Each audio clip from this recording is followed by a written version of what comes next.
ఆచి chicken masala. Cockroach Janata party వ్యవస్థాపకుడు అభిజిత్ దీప్కేపై మరోసారి దాడి జరిగింది. ఢిల్లీలోని జంతర్ మంతర్ వద్ద ఆయనపై ఒక మహిళ నీలిరంగు ఇంకుతో దాడి చేసింది. నీట్ పేపర్ లీకేజ్ మరియు నిరుద్యోగ సమస్యపై దీప్కే వేదికపై ప్రసంగిస్తున్న సమయంలోనే ఈ ఘటన చోటు చేసుకుంది.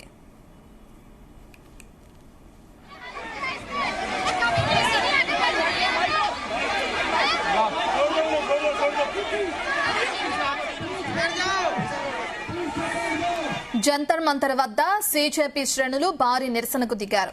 అభిజిత్ స్టేజ్ పై మాట్లాడుతూ ఉండగా గుంపులో వచ్చిన ఒక గుర్తు తెలియని మహిళ హఠాత్తుగా ఆయన పైకి నీలి రంగు సిరాను విసిరింది.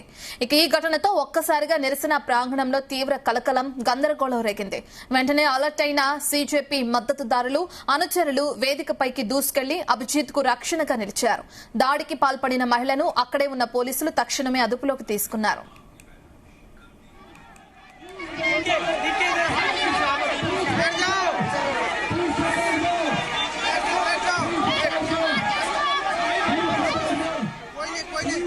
ఇంకుదాడి జరిగిన కొన్ని క్షణాల్లోనే అభిజిత్ దీప్కే మైక్ అందుకుని మాట్లాడారు. జై Bhim, blue is my colour అంటూ నినాదాలు చేశారు. నీట్ అక్రమాలపై జంతర్ మంతర్ వద్దే నిరవధిక నిరాహార దీక్ష చేస్తున్న ప్రముఖ సామాజిక కార్యకర్త సోనం వాంగ్చుక్ ను పోలీసులు అటు ఆసుపత్రికి తరలించడం కూడా జరిగింది. ఇక తరలించిన కొన్ని గంటల్లోనే ఈ ఇంకు దాడి జరిగింది.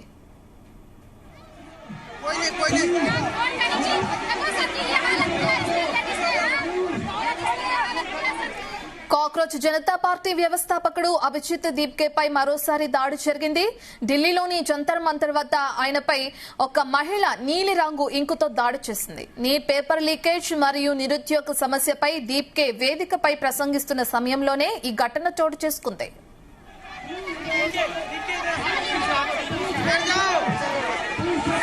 జంతర్ మంతర్ వద్ద సిజేపీ శ్రేణులు భారీ నిరసనకు దిగారు. అభిజిత్ స్టేజ్ పై మాట్లాడుతూ ఉండగా గుంపులో నుండి వచ్చిన ఒక గుర్తు తెలియని మహిళ హఠాత్తుగా ఆయన పైకి నీలిరంగు సిరాను విసిరింది. ఈ ఘటనతో ఒక్కసారిగా నిరసన ప్రాంగణంలో తీవ్ర కలకలం, గందరగోళం రేగింది.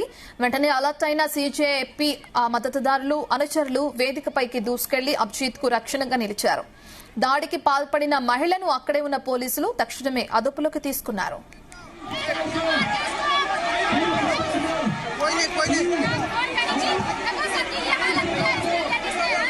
ఇంకుదాడి జరిగిన కొన్ని క్షణాల్లోనే అభిజిత్ దీప్కే మైక్ అందుకుని మాట్లాడారు. జై Bhim, blue is my colour అంటూ నినాదాలు చేశారు. నీట్ అక్రమాలపై జంతర్ మంతర్ వద్దే నిరవధిక నిరాహార దీక్ష చేస్తున్న ప్రముఖ సామాజిక కార్యకర్త సోనం వాంగ్చుక్ ను పోలీసులు ఆసుపత్రికి తరలించిన కొన్ని గంటల్లోనే ఈ ఇంకు దాడి జరిగింది.